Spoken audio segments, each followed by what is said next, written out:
Before we could pick between the Y9 Prime or the Y9s, we need to know we're getting straight right out of the box in this comparison.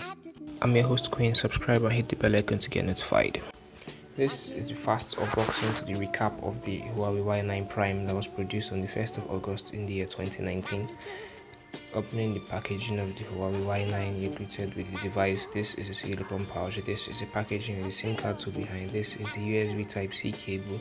This is the charging brick capable of adaptability to the Type-C. It also comes with headphones. It has a 2340 x 1080p x 6.59 inches, and it's a full screen look. So fresh. It has a motorized selfie camera if that's what you're wondering. Now, spinning over the device to the back, it has a true two-tone design, much like the Go Pixel devices. And this is the green variant, not straight green. It also has that fancy top behind it. So yeah, but this is the green variant, and it's the 4GB of RAM variant with its 128GB of ROM storage. So it has a triple camera setup, 16, 8 and 2, with an ultra wide lens as the 8 megapixel. On the right hand side you have the volume button and the power buttons, and on the other side you have, not really the other side, let's just go straight to the selfie camera. It has a 16 megapixel pop-up camera, but on the left hand side you have the SIM card tray housing one nano SIM card and a hybrid slot for either an SD card. On the bottom you have the speaker, the microphone and the USB-C ports, and you have some kind of gestures going up over here.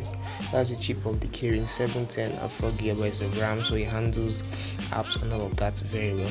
This is a video to show you the immersive view of the Huawei Y9 Prime. And the Geekbench, it performs really well for a device that came out last year at August. You're getting the whole lot of full immersive view during the hours of gaming, and the Android 9 Pie with EMUI 9. It's also upgradable to Android 10.0. It sports a 4000 mAh batteries, and pictures taken on this device are quite beautiful. They have good vibrant colors. I'll leave most of the specification to the comparison section, but this device produces lots and good of that. In the same way, spilling over to the Huawei Y9s, this phone was launched on the 19th of May in the year 2020. It has in the box there a SIM card tool behind, the Huawei warranty card, the charging brick, the USB-C capable of 10 watts charging, fast charge, and the standard headphones. The Huawei Y9s is more or less like a successor to the Y9 Prime. So yeah, this is like the Huawei Y9s. It has the same screen resolution with the Huawei Y9 Prime, just that it has the full HD plus the other addition there. It has 3 cameras at the back, 48, 8 and 2, with the ultra wide as the 8MP. So it has the main shooter more than the predecessor, and it sports fine colors on the display, which is very vibrant. On the right hand side you have the power button that doubles as the fingerprint scanner and the volume rocker. It's actually very flush when you try to press the buttons. On the bottom you have the speaker, the USB-C, the microphone and the headphone jack over there. On the top you have the pop-up camera and the dedicated SD card slot there with the microphone, and you just get the whole vibe to this device. 6 gigs of RAM, 128GB of storage variant right here with the 4000 mAh battery. It also sports the Mali G51 and MP4 there. Vibrant colors. Comes out with the Android 9 out of the box, but it can be upgraded to Android 10. This is a view of how the immersiveness is. It also has a motorized selfie camera there. And these are some shots from the Huawei Y9s. Let me know what you think down in the comment section. Some selfies, wide angle lens shots, but let's get straight into the comparison of the Y9s and the Y9 Prime. We're going to look into 4 compartments of the comparison, starting from the body. In the thickness, they are both the same, and in the length, the Y9 Prime takes the lead here. In the width, they are both the same. In the weight, Y9 Prime takes the lead here with the lightweight, but the front build, both are the same build of glass. At the back, the Y9s takes the lead here with glass finish.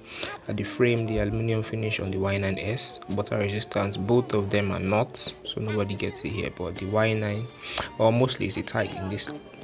In the camera section, You have the rear camera 48:8 and 2, while on the Y9 Prime is 16:8 and 2. Definitely the Y9s wins this one. On the video max quality, they are the same. On the front camera, the Y9 Prime beats this one. In the video max section, the Y9s wins this, and overall the Y9s actually wins this round with 3. On the display section, the display size, they are both the same. Screen to body ratio, the Y9s takes the lead here with more screen. Display type, they are both the same. Display resolution, they are also both the same. Now in the density, they are both the same. The aspect ratio, they are both the same, but in this case the Y9s takes the lead. In the hardware qualities now, according to the chipsets, both of them rock the Kirin 710 the same. In the GPU, the same Mali.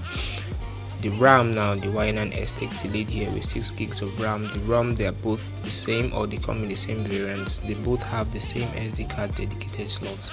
They both have the same battery, and the Y9s takes the lead here with the 10 watts fast charging. The fingerprint is better on the Y9s.